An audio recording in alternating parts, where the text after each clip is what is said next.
Okay, again, good morning guys. So, i-share ko sa inyo yung regarding sa health issues ko.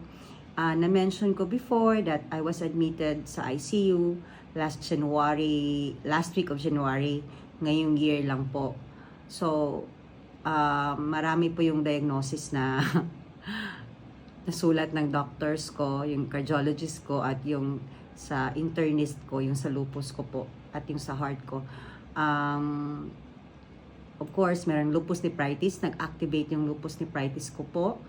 And then, yung pulmonary hypertension ko. So again, yung pulmonary hypertension, yun yung sakit na makitid yung daanan ng dugo between the heart and the lungs. Tapos yung lupus, it's an autoimmune disease na yung immune system yun, yung dapat sana magpo-protect sa katawan nyo. Unfortunately, the lupus, it's the opposite. Siya yung umaatake sa mga internal organs ng katawan ko po. Like my kidney, particularly. Kaya nga nephritis ang pangalan niya. And then, yun na nga, lupus nephritis, pulmonary hypertension, cardiac arrhythmia, yung pangatlo na diagnosis. And then yung apat is atrial flutter. And then yung panglima is yung recurrent na UTI dahil ko po sa kidney ko. So magtatanong po kayo, ano yung root cause?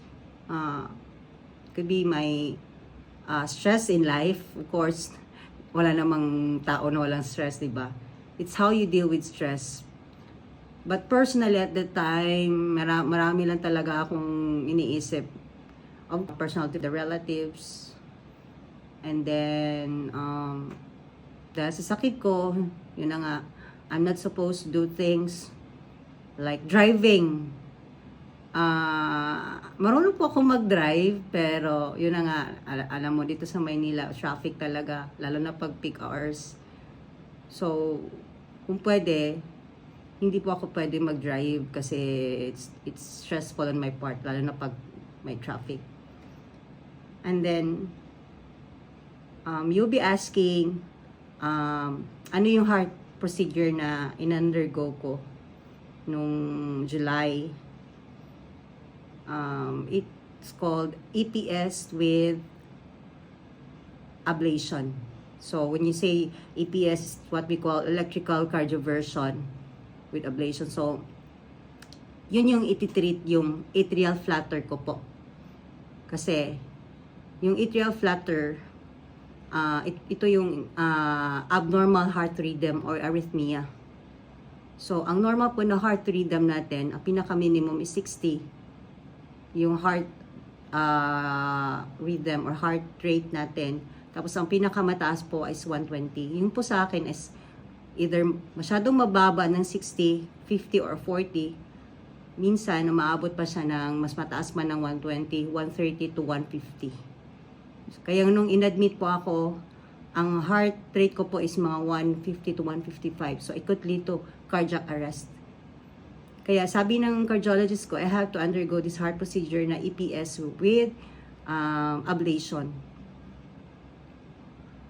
So, sa awa naman po ng Diyos, my cardiologist was very good. Okay naman po, successful naman po yung heart procedure. Yun nga lang po, mahal lang talaga.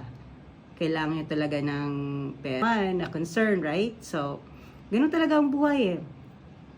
In order for us to survive, we have to find ways and means to find solution to our issues and problems in life. Okay, so, if you have questions, just ask me. Thank you!